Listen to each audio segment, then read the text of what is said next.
Shamollashdan tez qutulish uchun bir necha samarali va amalda sinalgan usullar bor. Muhimi organizmni qo'llab-quvvatlash va simptomlarni yengillashtirishdir.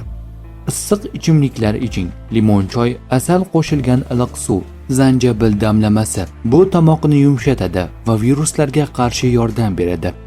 Ko'proq dam oling. Organizm shamollashga qarshi kurashayotganda energiya kerak bo'ladi. Yetarli uyqu tez tuzalishning kalitidir. Ko'p suyuqlik iching. Suv, kompot, sho'rva ichish organizmdagi toksinlarni chiqaradi va burun bitishini kamaytiradi.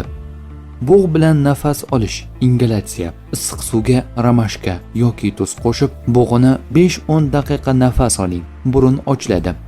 Tabiiy vositalar. Asal va sarimsoqni qo'shib iste'mol qiling. Bu antibakterial hisoblanadi. Qora murch va asal va limonni ham aralashtirish mumkin. Bu immunitetni kuchaytiradi. Agar 3-5 kun ichida yaxshilanmasangiz, yuqori isitma, kuchli yo'tal va og'riq bo'lsa, shifokorga murojaat qiling.